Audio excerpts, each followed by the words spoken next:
tipe kalender ini dimulai dengan start date. Jadi kita bisa memilih kolomnya, yang start date-nya itu dimulai oleh kolom apa start date-nya. Kemudian start time-nya jika ada kolom yang menyatakan waktu bisa dipilih. Kemudian description-nya juga bisa dipilih. Ini data kita kan data lama. Coba kita buat dan di sini ada pilihan tipe days, week, dan months.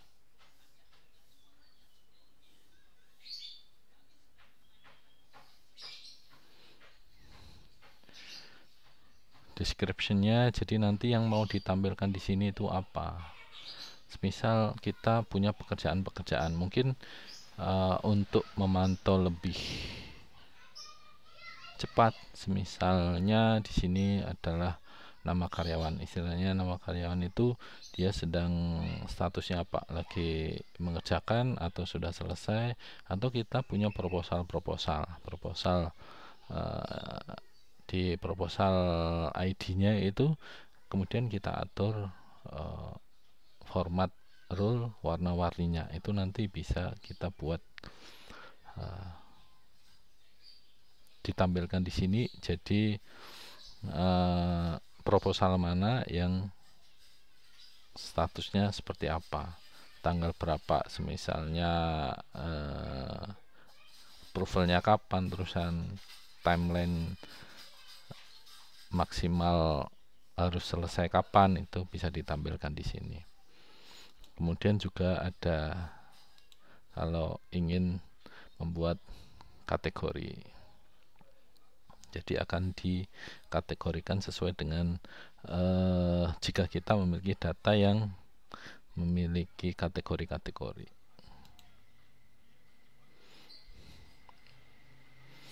Kita save dulu karena cukup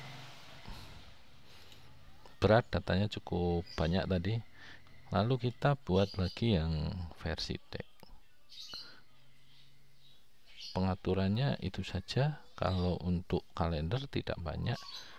Coba kita untuk ke tipe text.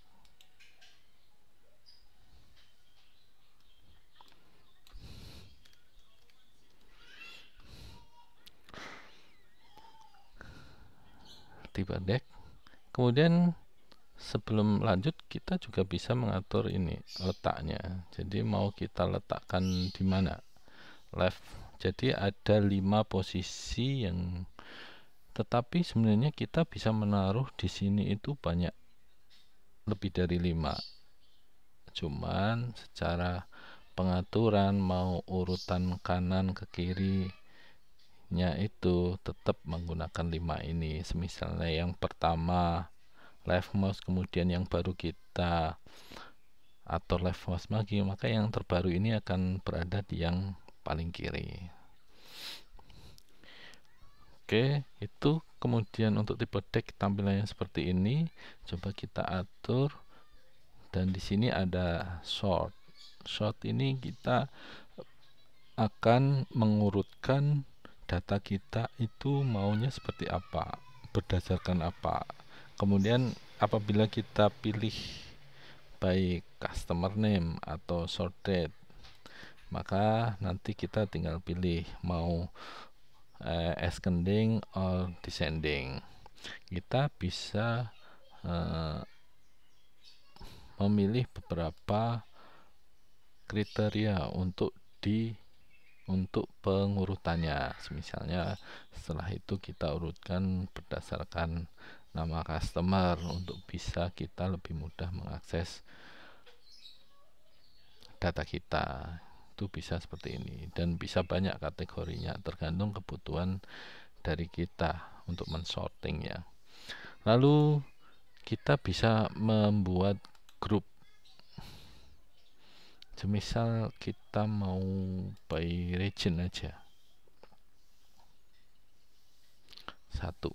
Nah, ini muncul sentral. unsur sentral. Ini datanya seperti ini.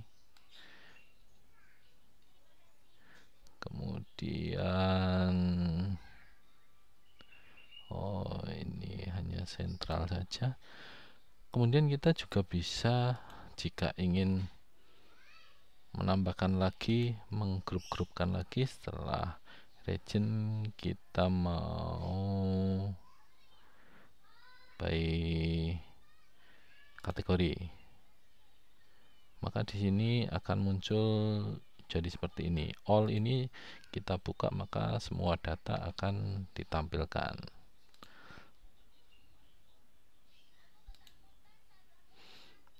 Sentral, maka data penjualan yang ada di sentral sudah dikelompokkan berdasarkan kategori.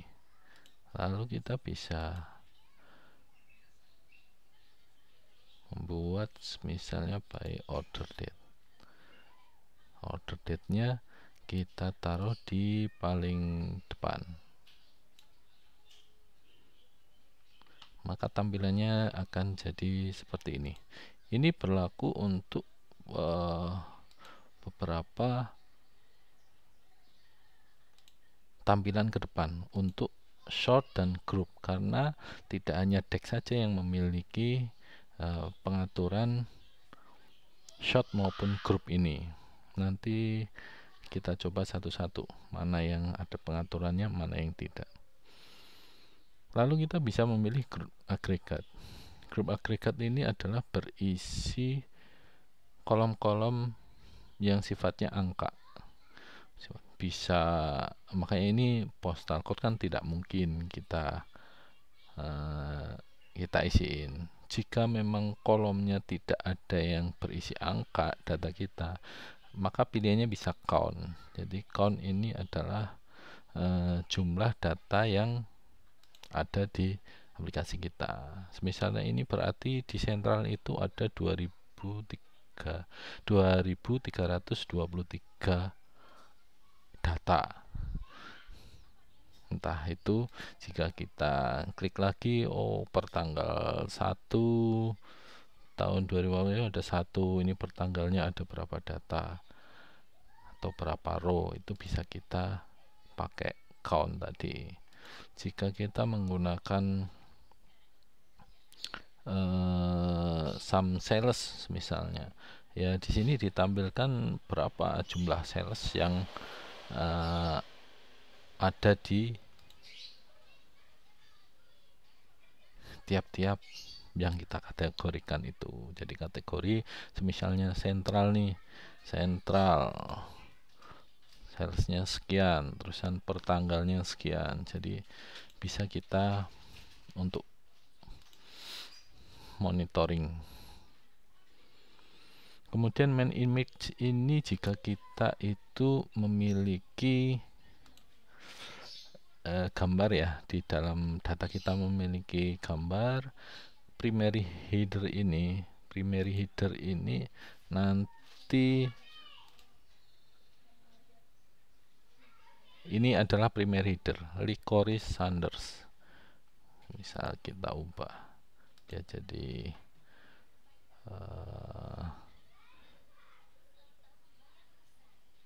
post, maka dia akan berubah.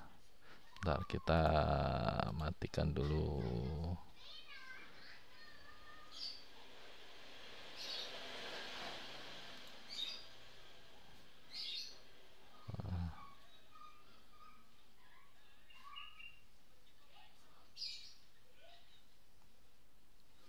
Kategorinya, nah, maka jadinya kantor pos.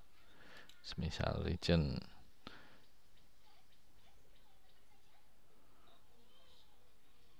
ini adalah primary, kemudian secondary adalah yang di bawahnya.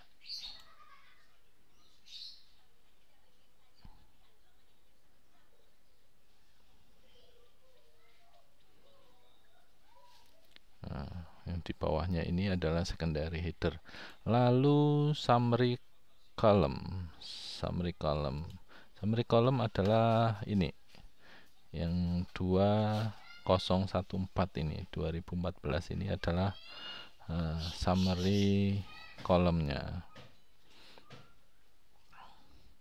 Kemudian nested ini enggak ada, jadi jika kita memiliki data reference itu bisa kita masukkan ke nested tabel kolom ini. Kemudian untuk pengaturan ini, jika kita memiliki gambarnya, nanti di sini ada tampilan bisa dibentuk square, bulat ataupun full image. Kemudian di sini ada tombol delete dan edit. Ini bisa kita matikan optionnya, jadi nanti tidak akan ditampilkan tampilannya, apa tidak ada, dia akan hilang. Atau jika kita mau membuat tampilan tapi kita ingin menampilkan cuman satu saja, atau mungkin katakanlah defaultnya itu dia menampilkan satu, tapi kita ingin menampilkan lebih dari satu, banyak lagi, maka bisa kita membuatnya di sini.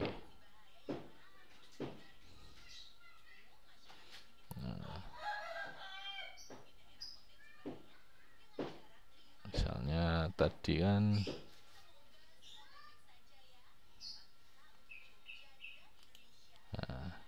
kita bisa mengaturnya seperti ini.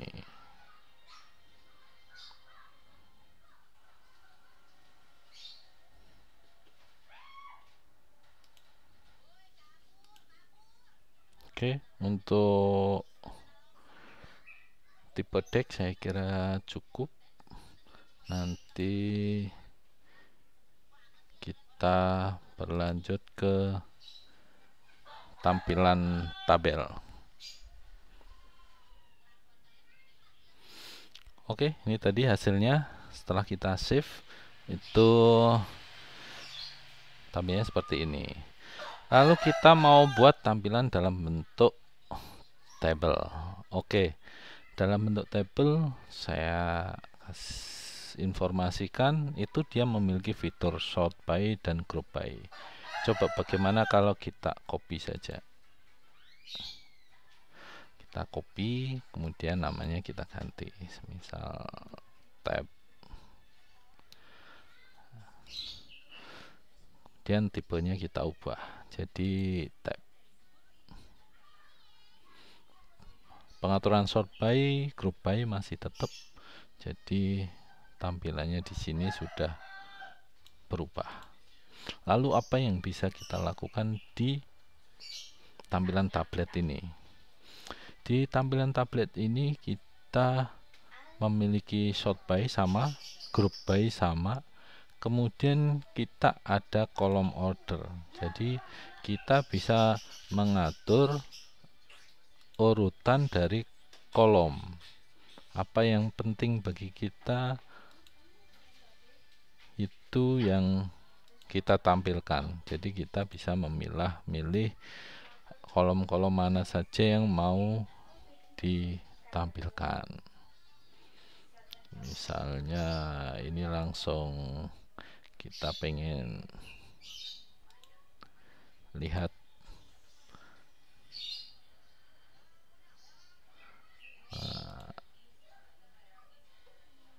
jadi kita hanya punya 3 tampilan ini. Dan kita coba kita punya apa aja di kolom kita. Nah, tahun, coba kita tahun, tambah tahun, coba kita grupkan tiap tahun ya. Nah, seperti ini.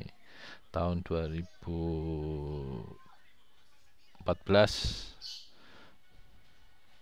seperti itu. Coba kita tambah per produk kategori.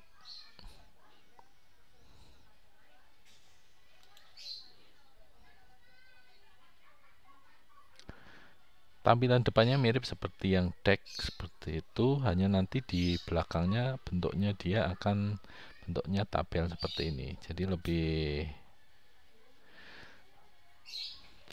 kalau untuk data-data besar kayak gini ya lebih bagus menggunakan tipe tabel dibandingkan dengan tipe yang lain. Lalu kita bisa mengatur kolom weight-nya, bisa narrow ataupun wide. Narrow ya tentu saja kolom-kolomnya akan menyempit. Jadi lebar kolomnya itu sama antara baik yang itu datanya isinya panjang maupun yang isinya pendek. Lalu kita ada opsi untuk wide. Wide tentu dia ngikutin lebar kolom, lebih lebar dibandingkan dengan sebelumnya. Jika default dia, jika dibutuhkan tidak terlalu lebar ya dia tidak terlalu lebar. Jika memang dibutuhkan panjang, dia akan memanjang. Terus yang terpenting lagi itu kita bisa enable quick edit beta. Ini fungsinya apa? Ini adalah fungsinya untuk mengedit secara instan atau secara cepat. Bagaimana caranya? Coba kita save dulu.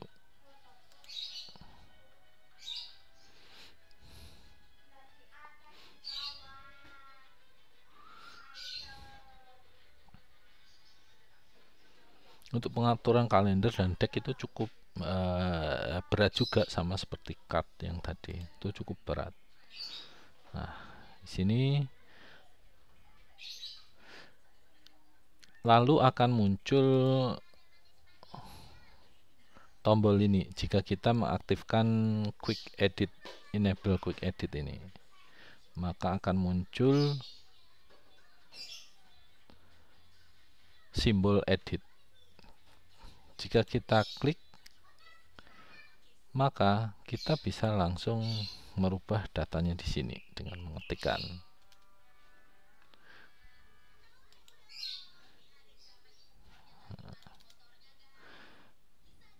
Nah, ini syaratnya yang bisa diedit adalah kolom-kolom yang tidak berisi rumus.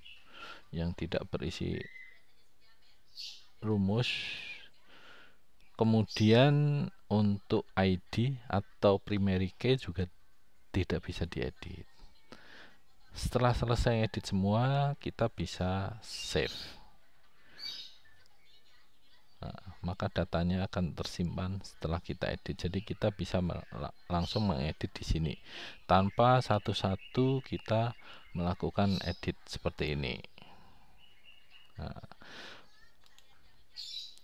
tujuannya apa? Ini mungkin jika kita memiliki data yang cukup, kolomnya cukup banyak, semisalnya itu kita punya absensi, perlu mengisi absensi per karyawan itu dari tanggal 1 sampai tanggal 31, daripada kita langsung mengedit tulisan per kolom kita isin tik tik tik tik tik tik kayak gitu, lebih baik ya kita pakai yang ini, lebih cepat karena kan satu muka langsung ke samping dan langsung bisa kelihatan kan siapa namanya, terusan kira-kira pukul berapa absen dan lain sebagainya. Kemudian saya mau menyisipin tampilan ke bawahnya. Jadi kita bisa merubah icon yang ada di atas nama UX kita. Misalnya untuk data penjualan, kita katakanlah mau ganti ikonnya jadi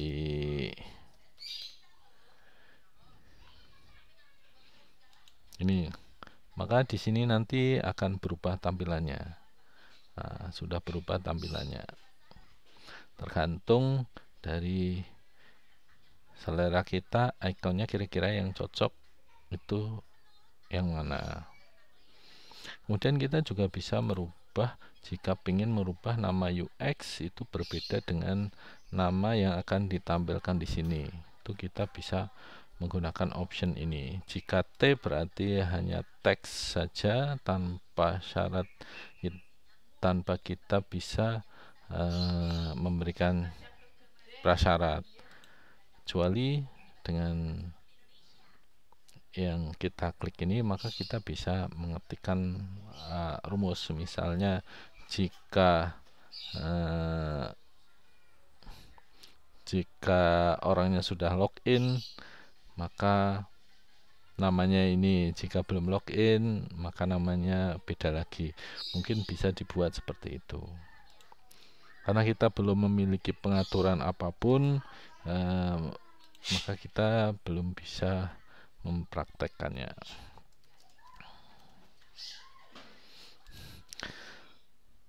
Lalu kita bisa membuat syarat untuk ditampilkan, sama seperti kita kemarin membahas di kolom. Jadi kolom-kolom tertentu bisa kita berikan syarat tampilnya, tampil jika. Ini di sini juga sama. Semisal kita pengen yang menampilkan, yang bisa melihat tampilan ini hanya admin, dan admin itu kita identifikasi dengan user email, maka di sini ditulis user email sama dengan nama emailnya orang yang bertindak sebagai admin itu tadi. Maka hanya email itu saja yang bisa melihat tampilan yang kita buat ini. Lalu di sini juga ada behavior, jadi kita bisa memilih kira-kira tabel kita itu bisa ngapain aja gitu loh. Orang bisa delete enggak, atau orang hanya bisa edit saja, itu bisa. Jadi tabel kita ya orang nggak bisa edit. Coba kita save, kita pilih cuman edit saja.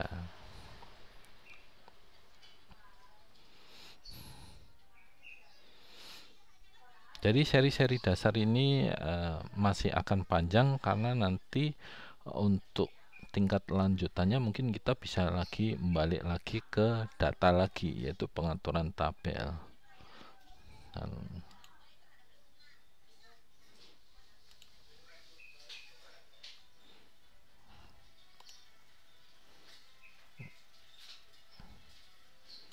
seperti ini.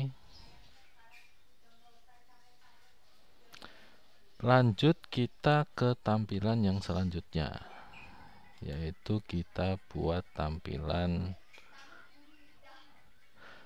galeri. Saya kira mudah. Lalu kita langsung ke chart saja, karena yang berhubungan data ya, kita kan hubungannya sama data untuk saat ini. Untuk chat, apa sih pilihannya untuk kita bisa membuat chat? Tentu jika datanya seperti tadi yang kita miliki ini, yang bisa dilakukan ya yang bentuknya seperti histogram ini.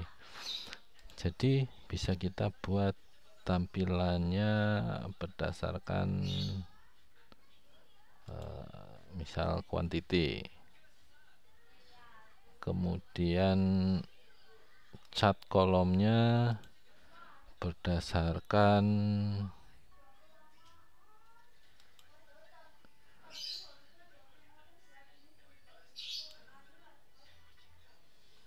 tahun.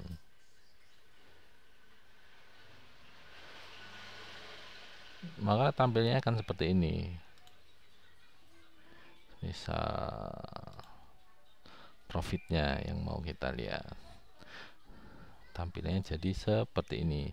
Ini kita tambah juga dia tidak ada pengaruhnya. Misal kita buat state, tidak ada pengaruhnya. Seperti ini aja bisa. Jadi tetap untuk tahunnya ini hanya bisa memilih salah satu. Lalu kita bisa memilih warnanya mau seperti apa. Untuk trendline ini saya kira kurang berfungsi, kecuali mungkin tipe-tipe line seperti ini ya. Tipe-tipe line seperti ini mungkin akan cocok ada trend lainnya.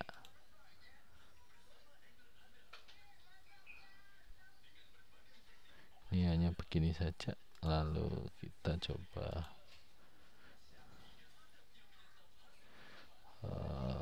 sales misalnya.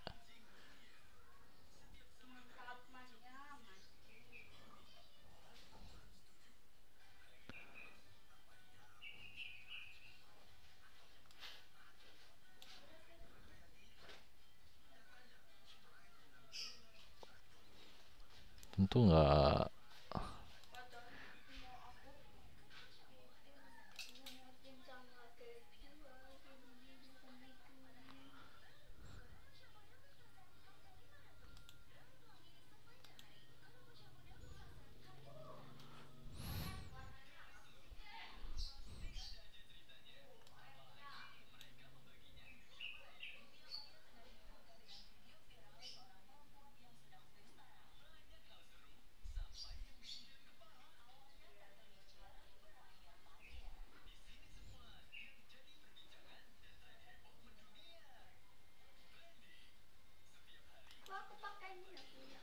ini adalah untuk keterangannya mau ditampilkan atau enggak. Quantity year, jadi emang tidak semua data bisa cocok dengan grafiknya, jadi kita juga harus melihat bentuk dari grafiknya.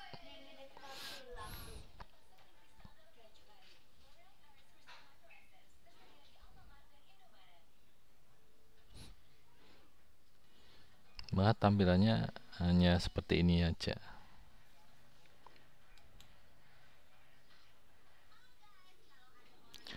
Oke, kita lanjut. Jika ini tadi horizontal, ini vertikal. Ini horizontal, yang tadi vertikal. Jadi ada trennya.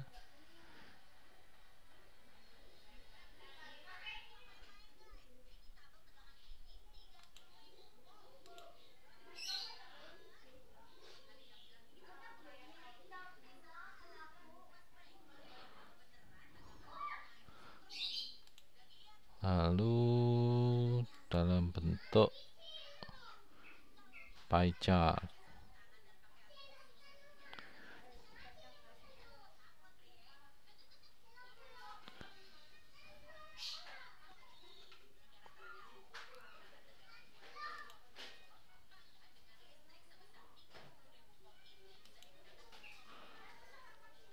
Kita bisa memilih tampilannya berdasarkan nama kolomnya atau nama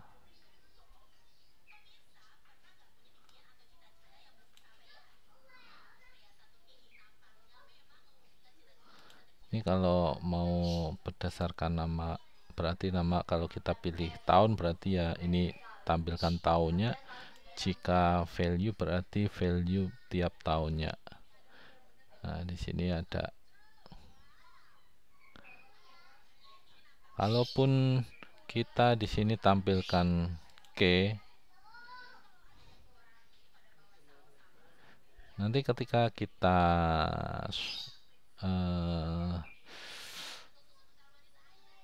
kursor kita taruh di tempat grafiknya, maka akan muncul nilainya berapa.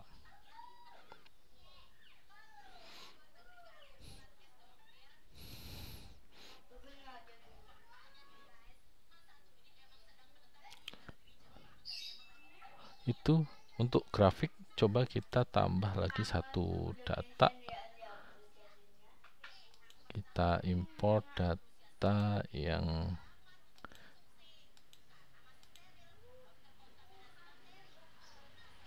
berbeda. Wah, kita read only aja.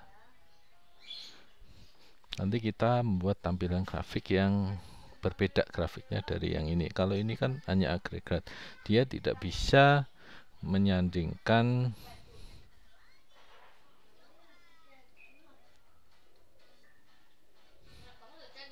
jadi ini kan masih semisalnya kita mau menampilkan sales, ini masih dalam satu kolom, hanya satu kolom saja. Jadi sedangkan tahunnya sendiri itu tahunnya ada di kolom yang berbeda.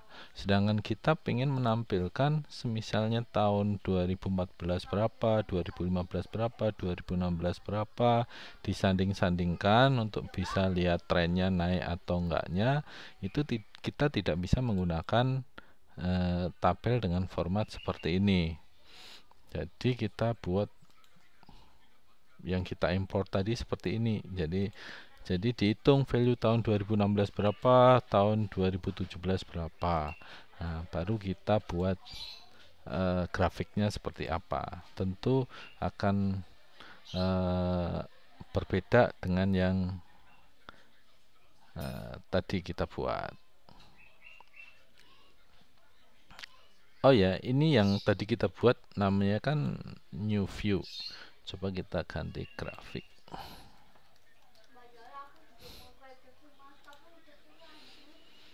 Dan dia tidak muncul di tampilan utama di sini, dia munculnya di sini.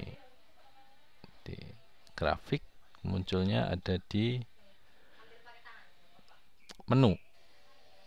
Jadi yang 5 ini tampilnya adalah di sini, di navigasi bar yang utama, tapi jika letaknya di menu itu akan berada di samping sini. Kita bisa memindahkannya dengan mengklik salah satu dari 5 ini, maka dia akan muncul di depan sini.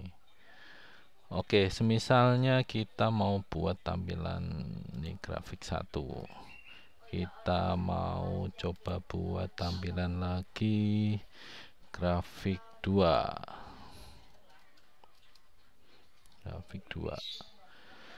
Kita datanya sudah punya data satu lagi, yaitu salesperson, yang datanya itu seperti yang tadi, bentuknya berbeda dengan yang data order.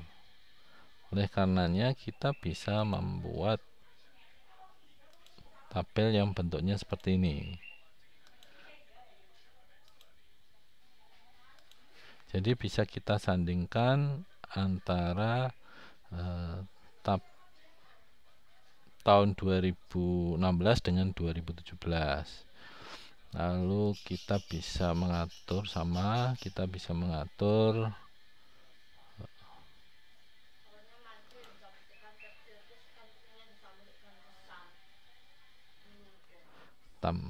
nama dari warna dari tiap-tiap tabel batangnya ini.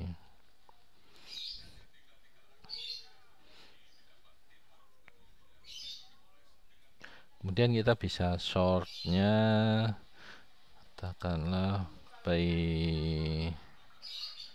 persen. Jadi akan sesuai dengan abjad dari nama-nama salesnya.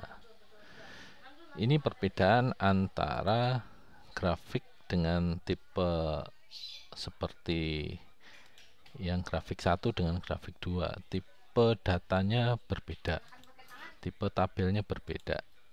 Jadi mohon dipahami. Jika ingin membuat data yang bisa disandingkan seperti itu bisa disiasati dengan membuat seperti ini. Jadi membuat nama-nama bulan ataupun semisalnya nama-nama hari. Kita pengen tahu jumlah penjualan sama pembelian tiap harinya atau tiap bulannya. Pengen disandingkan seperti grafik yang barusan dibuat. Jadi ini pembelian, sini penjualan. Maka Anda bisa membuat daftar tanggal ataupun daftar bulan. Lalu di sampingnya dibuat sum if. Saran saya, cukup Anda membuat tabel berisi nama-nama bulan, lalu di datanya Anda harus menyisipkan informasi bulan dari tiap-tiap row itu. Lalu kemudian dibuat virtual column untuk menjumlahkan berapa penjualan masing-masing bulan, seperti itu. Baru nanti dibuat grafik seperti ini. Oke, saya kira untuk grafik sudah cukup. Lalu yang terpenting lagi yaitu kita menuju ke dashboard. Dashboard ini kita pengen meringkas semua informasi, karena kan informasinya masih satu jenis, masih data yang pengen dilihat. Nah, kita bisa membuatnya dalam satu tampilan. Misalnya semua mau kita masukkan nih.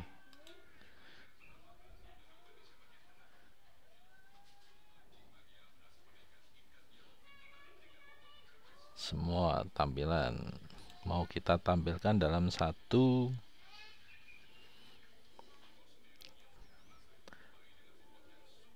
tampilan. Row, order, tag, lalu kita buat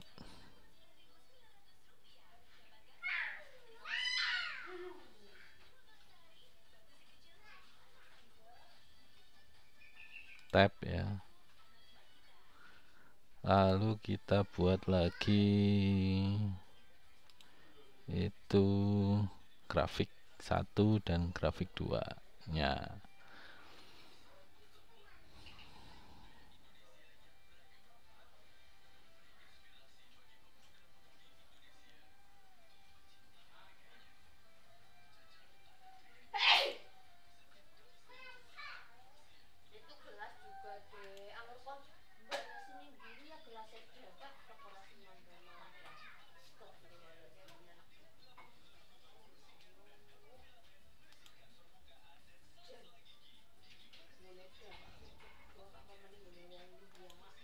Oke, kita udah punya banyak. Kita save dulu biar nggak terlalu berat. Jadi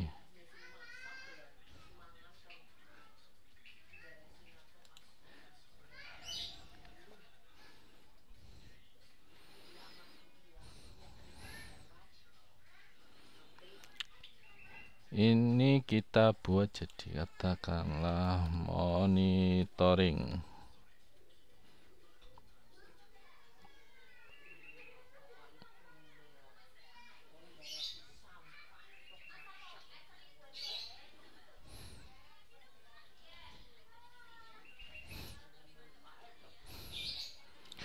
Lalu kita taruh di tengah-tengah.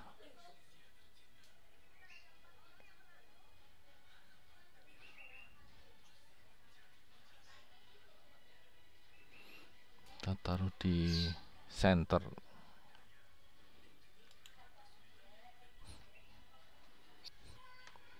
Kita save dulu.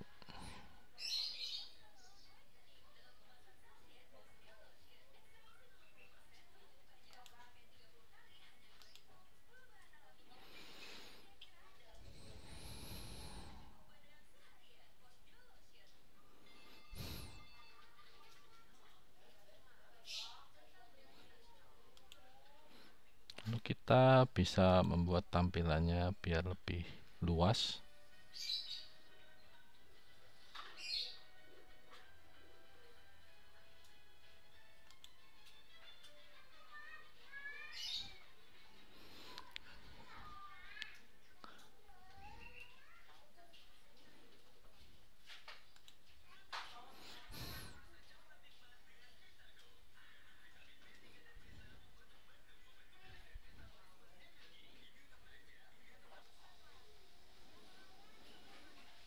Ini tadi kita buat monitoring, tampilannya jadinya seperti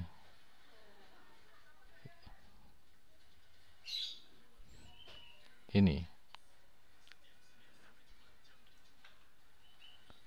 Jadi semua ada dalam satu UX, namanya monitoring ini. Jadi yang bentuknya tabel yang kita buat tadi, kemudian bentuk kalender, ini dalam bentuk card tadi yang defaultnya pertama kali memang ada, kemudian deck. Jika di desktop kita bisa menggesernya, menggeser kanan dan ke kiri, ke atas, ke bawah, sesuai dengan selera atau urutan datanya, atau kita bisa mengurutkannya di sini tadi. Kita bisa mengurutkannya di sini, diurutin. Oke, karena kita sudah punya satu tampilan, maka kita tidak ingin ini ada di sini lagi kan, karena sudah dimasukkan di satu tampilan ini. Caranya seperti apa? Caranya adalah kita memilih lokasi penyimpanannya itu di ref, maka dia akan hilang. Nah,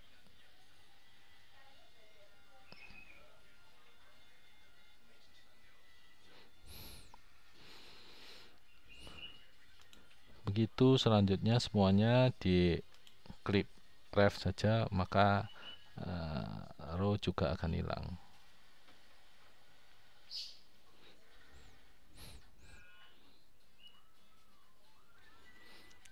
Oke, kita sudah punya.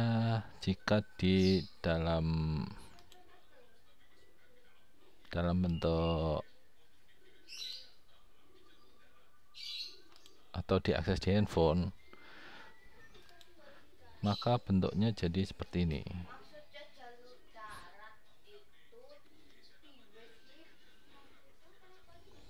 Akan ke atas ke bawah sesuai dengan urutan yang ada di urutan kita tadi. Dan jika datanya cukup banyak, tentu nggak akan efektif ya, nggak akan efektif. Maka sebaiknya untuk data-data yang isinya besar dibuat kategori-kategori seperti tadi. Jika tidak dibuat kategori seperti order ini, maka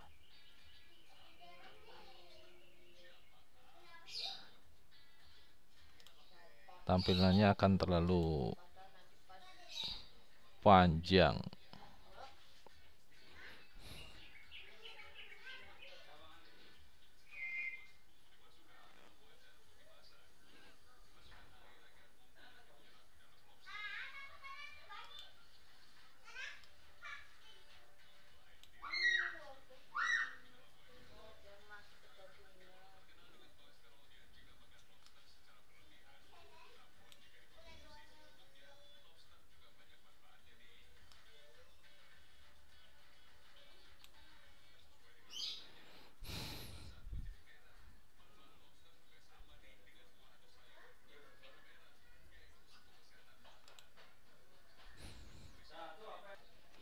Oke, saya ulangi lagi. Jadi kita punya 3 lokasi UX, yaitu di primary itu di sini di navigasi bar, kemudian di menu itu di samping, lalu di ref ini disembunyikan di sistem. Jika tidak ingin ditampilkan ya di hide saja. Lalu menuju ke dashboard lagi, masih ada settingan, jadi kita bisa menggunakan use tab in mobile view. Apa perbedaannya? Kita save dulu. Oke, jadinya tampilannya seperti ini jika kita menggunakan mobile view. Jadi ada tab-tab sesuai dengan UX yang kita masukkan, dan urutannya dari atas ke bawah, ini dari kiri ke kanan. Lalu di sini ada interaktif mode, tapi saya tidak akan membahasnya di sini karena ini ada triknya tersendiri, dan saya sudah ada videonya tentang interaktif mode untuk tampilan dashboard. Silahkan di browsing yang sudah saya buatkan videonya. Oke, untuk dasar-dasar UX saya kira yang penting-penting sudah saya sampaikan. Mudah-mudahan bermanfaat. Jangan lupa like dan subscribe untuk tetap mendukung channel ini agar bisa terus sharing tentang AppSheet, sehingga penggunaan AppSheet lebih meluas dan banyak dikenal di masyarakat kita. Sekian.